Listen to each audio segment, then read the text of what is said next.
Parents used my wedding fund for my twins' lavish celebration. So I finally cut them off, but now they're back needing my help. I, 28F, must explain everything here. I've had this rivalry with my twin sister Emily for as long as I can remember. In my case, it wasn't just between us, but I suppose that's normal for siblings. Without even recognizing it, my parents were deliberately pressuring us into it. I was just there, and they've always treated Emily like she's something unique. I'll tell you why this occurred. Emily is precisely 12 minutes my senior. You heard correctly, 12 minutes. It seems that's all it takes to be my family's golden child. Emily was their miracle baby, the one who could do no wrong, from the day we were born. I wasn't a horrible kid or anything, but she always received the credit for whatever I did. My first recollection of this partiality dates back to kindergarten. Both of us participated in the school play. I played the main part in Little Red Riding Hood and Emily got 2 lines as a flower. Emily started crying on stage during the concert after forgetting her lines. My parents missed my entire performance as they hurried to console her right away. Later that evening, they didn't even recognize my accomplishment. All they could speak about was Emily's bravery for trying. For the duration of primary school, this pattern persisted. Emily would be told, "Oh honey, you tried your best," if she received a C on an exam, but I would hardly be acknowledged if I received consecutive A's. I recall working on a science fair project about renewable energy for weeks in 4th grade. I conducted research, constructed models, and even spoke with regional environmental specialists. When I handed my parents the blue ribbon for winning first place, they hardly gave it a glance. Emily had a difficult day during volleyball practice, but that's still wonderful. Can we discuss this at a later time? After that, I stopped showing them my honors. The worst thing was that they made no effort to conceal their partiality. My dad used to make jokes at family get-togethers about how Emily was their firstborn and, despite the fact that we are twins, those 12 minutes somehow made her the older sister. "Emily is our responsible one. She looks after her younger sister," he would remark. I was standing there, listening to them reduce me to Emily's shadow and nothing more. Things started to have a significant psychological impact on me in middle school. I became quite driven to prove myself. I joined as many clubs as I could, including the student council, the debate team, and the math club. I was motivated to excel at everything, so I studied late into the night. Emily, on the other hand, coasted through, doing very little but somehow receiving more attention and recognition. One particular incident in particular sticks out. I was selected to compete in the state-level mathematics competition on behalf of our school in the 8th grade. I prepared for months, frequently studying until 2 or 3 in the morning. Emily had a recreational soccer match on the same day as the competition. In addition to not showing up to help, my parents didn't even inquire about how I was doing. All they could speak about when I brought home the trophy for 2nd place was how Emily needed to be cheered up because her team had lost their game. With greater stakes, high school was more of the same. I was still participating in as many extracurricular activities as I could, taking all of my AP classes, and keeping my GPA at 4.0. Emily spent much of her time at parties and barely kept up a C average. She was still the fun and social one though, and I was criticized for being too competitive and serious. The discrepancy was brought to light during our senior year. Because of my academic accomplishments, I was named valedictorian, accepted on a full scholarship to a top university, and even had an article in the local newspaper. Emily enrolled at community college after barely graduating. However, my parents bemoaned Emily's failure to get into her first choice school for the whole of our graduation celebration, which was meant to be for the 2 of us. In their address, they made no mention of my accomplishments. The pivotal moment occurred while attending college. I continued to keep perfect grades while working part-time to support myself while attending a prestigious institution to study computer science. I would return home from every break with the hope that something had changed and that perhaps my parents had begun to see my value. Instead, it was Emily this, and Emily that. Somehow her decision to leave community college after just 1 semester was interpreted as a sign that she was brave enough to follow her own path. Then, in my junior year, came Thanksgiving break. Everything changed when my uncle, who had always had a slightly excessive love for alcohol, made a mistake. He disclosed that my parents hadn't even intended to have twins while he was thinking back on my mom's pregnancy. They were devastated to learn they were expecting 2 children when they had only intended to have 1. My dad, being the docile person he is, simply shrugged and said, "We'll figure it out." My mom had been concerned about how they would manage 2 babies. However, their method of figuring it out was to basically choose a favorite and focus all of their energy on her, which was, of course, Emily, their cherished firstborn. In their minds, those pivotal 12 minutes were the difference. After years of wondering why they didn't care about my accomplishments, everything suddenly fell into perspective when my uncle confessed this to me when we were seated at the dinner table. It all made perfect sense. I was the afterthought and the unexpected addition, not the child they had hoped for. Something in me altered after that realization. I gave up trying to please them. I put all of my attention into creating my own life instead. I gave my all to my coursework and internships, wanting to succeed for myself, not for them. I received several job offers from prestigious tech businesses by the time I graduated. I took a job at a promising startup as a software engineer, and after 3 years, I was promoted to senior developer. Emily, meanwhile, was organizing this lavish wedding after meeting a wealthy man at a pub and having a brief flirtation. Naturally, my folks were ecstatic. They couldn't even recall the name of the company I worked for, yet they spent hours on the phone with her talking about the specifics of the wedding. My company was getting ready for an initial public offering, IPO, and my stock options were worth more than Emily's fiancé made in a year. The irony was that I was actually doing very well. They never inquired about my professional background. It was the wedding fund situation that ultimately crushed my heart. The only one who had ever treated us fairly was our grandmother. She left each of us a sizable sum of money before she died, especially for our upcoming weddings. She had been very explicit that we were to share the money evenly. She told me in private that she was aware of my parents' treatment of me and that this was her method of making sure I would have something that was exclusively mine. Naturally, though, my parents were unable to honor her last desires.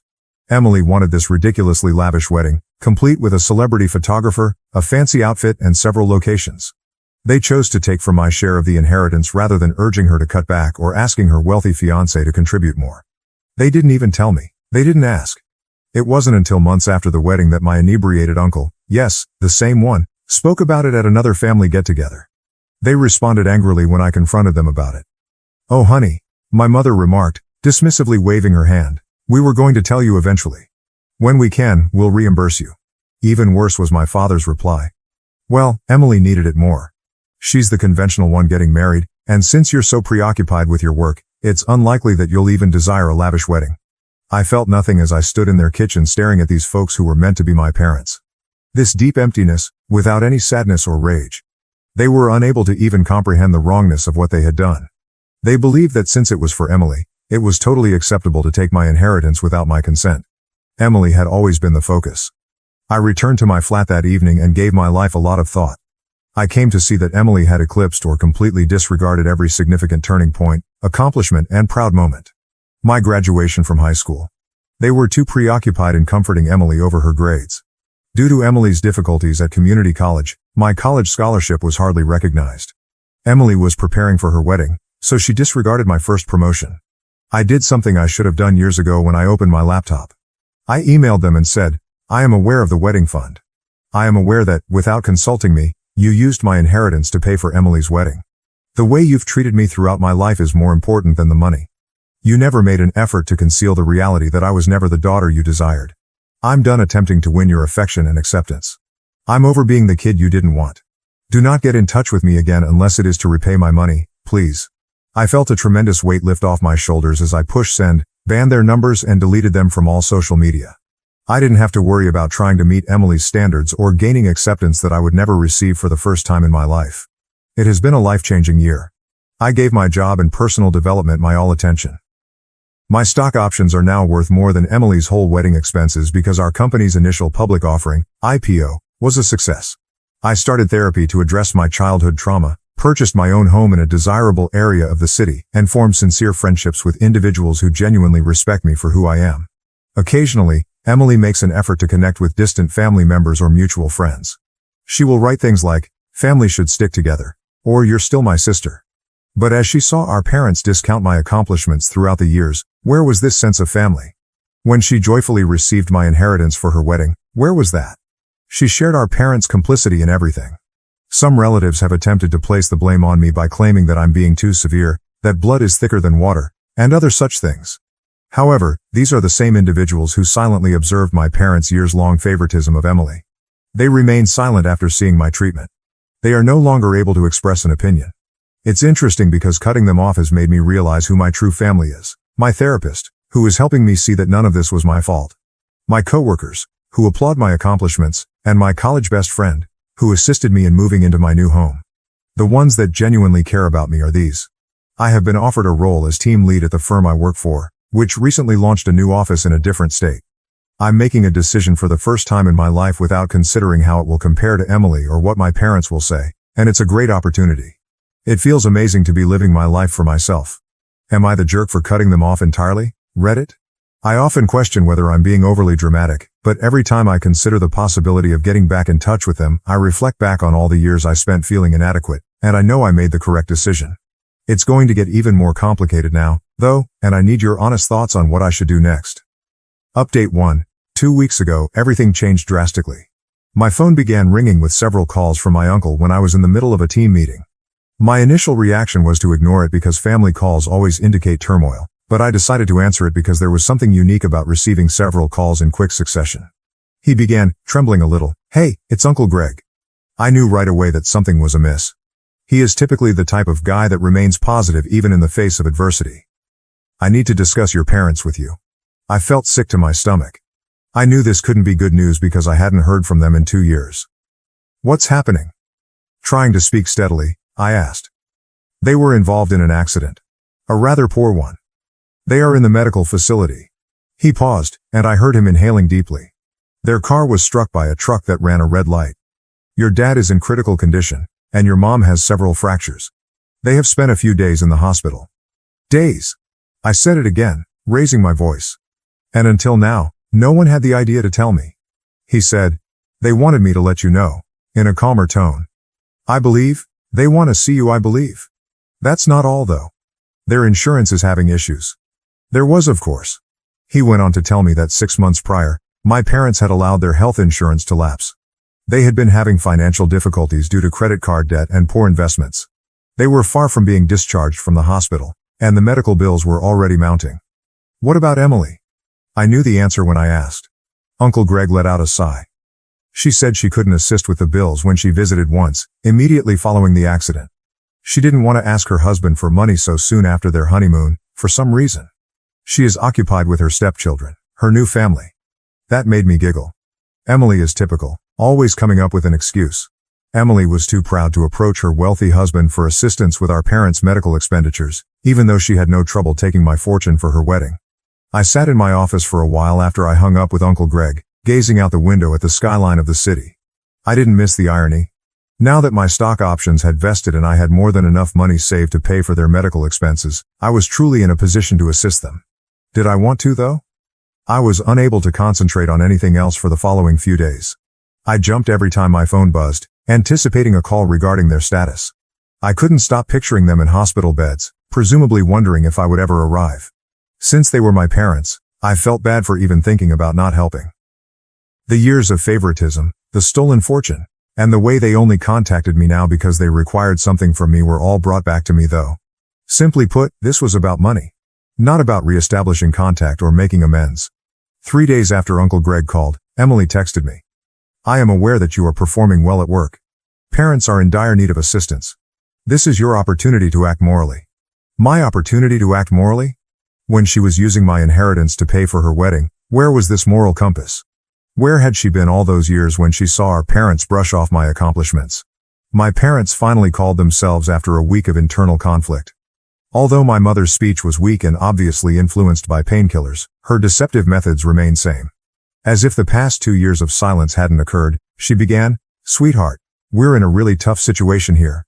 According to the specialists, the expenses might reach $200,000, not including rehabilitation. We acknowledge our shortcomings as parents, but..." I interrupted her. "No, you aren't, and you never will be. You haven't gotten in touch with me in 2 years, and the only reason is that you need money." My dad's voice said, "That's not fair." He was probably on speaker. "Your parents are us. Family supports family." That statement, "family helps family," set me off. Anger that had been bottled up for years came to the surface. "Family helps family." I said it again. When you used my inheritance to pay for Emily's wedding, where was that feeling? When you missed my college graduation, where were you? Where did you neglect every significant event in my life because you were too preoccupied with showing your admiration for Emily? After a brief period of silence, my mother began to cry. Those recognizable, cunning tears I had heard so many times when she wanted to make me feel bad. She said, "How can you be so cruel? The hospital is where we are. Your dad may require surgery. Will you truly desert us at this point?" I inhaled deeply before uttering the words I had been wishing to say for years. "Yes, in fact. Yes, I am. All my life you emotionally abandoned me. You just thought of me as Emily's shadow and your fallback option. Now that Emily is refusing to assist, you turn to me. No, I will no longer be your last option. Starting with, but we're family, my father said. No, I cut in. We're not. Since you determined that Emily was the only child deserving of your love, we have not been family. I'm finished. Never get in touch with me again. After hanging up, I blocked their numbers once more.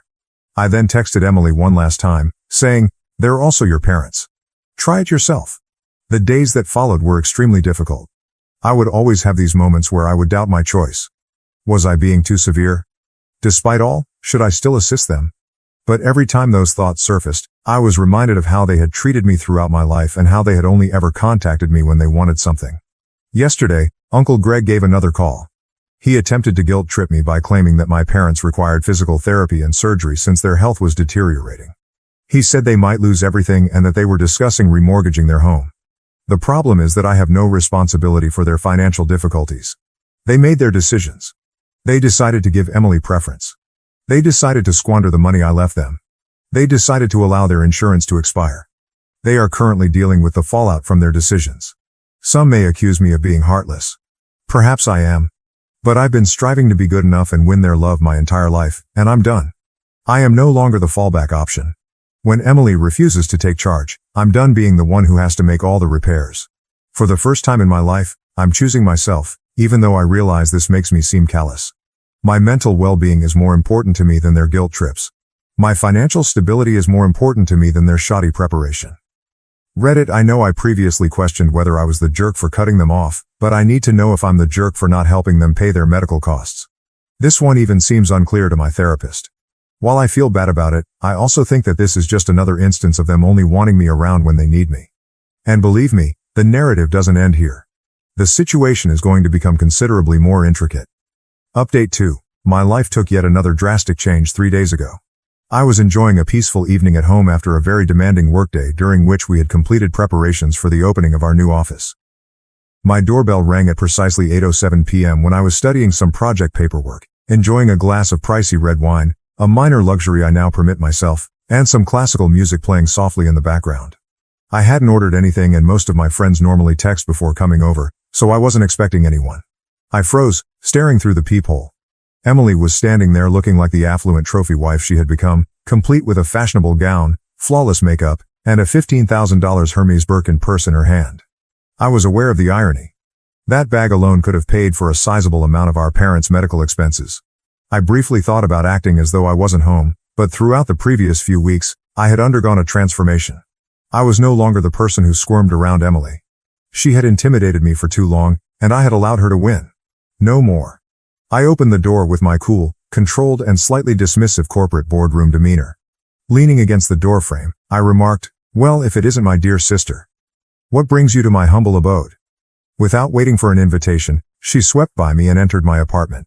Emily's usual behavior. Her gaze swept across my living area, taking in the original artwork on the walls, the contemporary furnishings, and the floor-to-ceiling windows that overlook the city. I could picture her mentally listing everything, most likely contrasting it with her suburban McMansion. She said, "Nice place," in a tone that suggested the exact opposite. Very cozy. She used the word cozy with that special emphasis that affluent people give to something they think is beneath them. "Stop wasting your time, Emily. Why have you come here?" She turned to me, adjusting her scarf, an anxious habit from childhood. "Mom and Dad are deteriorating. Mom's physical treatment isn't covered by their payment plan, and Dad needs emergency surgery for internal bleeding they missed at first. Unless they can provide proof of payment, the hospital threatens to suspend treatment. They are discussing selling the house." I saw her knuckles whiten as she gripped her fancy purse more tightly. Emily in her classic form. She was clearly preparing for something. And that's my problem because... I arched an eyebrow, purposefully imitating her patronizing tone from our early years. "Because you can help them," she said, her immaculate exterior beginning to falter. "I am aware that your business went public. I checked the pricing of the stocks. I conducted research. You've got the cash." That made me giggle. The sound, which was perhaps rougher than I intended, reverberated off the walls of my flat. "Oh, you have been monitoring me? How intriguing. Before using my inheritance to pay for your wedding, did you do this much research? Or prior to your own refusal to assist them? In all this, where is your wealthy husband?" Emily's face turned red, another vivid memory from my early years. Her dramatic outbursts, which always ended with our parents comforting her, were always preceded by that flush when we were little. That's different, she stammered as her poise continued to falter. I now have a new family. I have obligations. Consider stepchildren. We each have our own financial plans, James and I. When a family situation arises, I can't just throw money at it. Can't just what? With a strong voice, I interrupted her. Can't you simply assist your parents, who have given you everything? Who paid for your wedding with my inheritance? Who prioritizes you the most? Who didn't attend my college graduation to assist you with your apartment move? Those parents. She waved her hand dismissively and said, that's ancient history. But I saw that she stepped back. This is roughly right now. You're being selfish, and they need help. Her use of the word selfish was the last straw. A lifetime of repressed rage and bitterness abruptly solidified into a chilly, unambiguous goal. I went silently to my home office, picked up my laptop and a few papers off my desk, and then went back to the living room. Emily, would you like to discuss money? Let's have a conversation. I rotated the screen of my portfolio dashboard in her direction. Look at these figures. My stock options are these. I'll explain it to you in words you can comprehend. This is more valuable than James, your husband, will be in 3 years. That home of which you're so proud. If I wanted to, I could pay cash for it tomorrow. As she gazed at the numbers, her face turned white instead of crimson. I went on, bringing up papers such as my investment portfolio, my pay stubs, and the most recent offers I had gotten from rival businesses. But you're a tech worker. For the first time I could recall, she stumbled, you're just a programmer. Her voice was small. Emily, I'm now a senior development director. I was making something for myself while you and your wealthy husband were playing home. I also did it without treading on anyone else, unlike you. I clicked firmly to shut down my laptop. Without using any of my resources, I could assist mom and dad by covering their medical expenses. However, I won't. She murmured, you're being cruel. But I could see that she realized that her younger sister had outwitted her. No, it is terrible to stand by and do nothing while your sister is ignored her entire life. Without asking, cruel is stealing her inheritance. Cruel only shows up at her door when you're in need. I approached the door and pulled it open. Are we finished here? Don't return? Clutching her pricey purse like a shield, she stood there. She made one final attempt to say, you'll regret this, but her voice lacked the assurance it usually possessed. When they lose everything. My only regret is that I didn't cut you all off sooner. Emily, goodbye. I poured myself another glass of wine after she left, a $200 bottle I had been putting away for a special occasion, and this one felt like it, and then I went out to my balcony. In front of me, the city lights were a tapestry of freedom and opportunity. I felt totally free for the first time in my life. No more living in Emily's shadow, no more feeling guilty, no more looking for approval. My phone was inundated with notifications the following morning. Apparently, Emily had spent the night phoning every member of the family she could get through to tell them how I had changed, how prosperity had made me callous and uncaring, and how I was leaving the family when they needed me most. Uncle Greg wrote me a very long mail on karma and family responsibilities. In response, I shared a comprehensive folder with the family group chat. It included scanned copies of my inheritance documents, bank statements that revealed how my money was used for Emily's wedding, text messages from Emily stating that she would not assist with the medical bills despite her affluent lifestyle, and a breakdown of my current net worth that showed exactly how much I could contribute if I so desired. After that, the family conversation became very silent. Our cousin Angela was the only one to reply, "Holy, you actually did it, didn't you? In fact, you were successful on your own." I worked on my future plans over the course of the following few days. In another state, I accepted the promotion, which came with a bigger package of stock options and a substantial rise. The real estate agent believes my apartment will sell for a lot more than I'm asking for in this neighborhood, so I put it up for sale. I've already begun searching for real estate in my new city. This time, perhaps a penthouse. Emily sent me one last text last night, which said, "Mom's crying every night because of you." I commented, she had years to cry about how she treated me, and included a screenshot of my inheritance paperwork in my response. Her tears are no longer effective. After that, I blocked her number and all of my other family contacts. Closing the last chapter of a book I should have finished years ago was how it felt. You have been amazing during this journey, Reddit. Your encouragement made it clear to me that I wasn't alone in my feelings and that it's acceptable to put oneself above harmful family members. Your remarks served as a constant reminder of my decision-making process whenever I had second thoughts.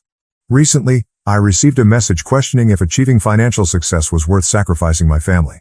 The truth is, though, that I didn't lose any. Folks who never treated me like family in the first place were folks I broke free from. My achievement just gave me the courage to refuse their treatment. It didn't change who I am. I want to express my gratitude to everyone who told me similar stories, gave me advice, or just confirmed how I felt. When I most needed strength, you gave it to me. I will begin looking for a home in my new city next week. A new life, a new career, and a new home. For the first time, I'm looking forward to the future without being constrained by obligations to my family. Aida? To some, perhaps. However, I've come to the crucial realization that sometimes being branded an asshole by toxic individuals is a sign that you're finally advocating for yourself. Reddit, thank you. I was able to discover my value and voice thanks to you. Thank you for watching. If you haven't subscribed yet, please do so and hit the notification bell to stay updated with more shocking real-life stories happening around you.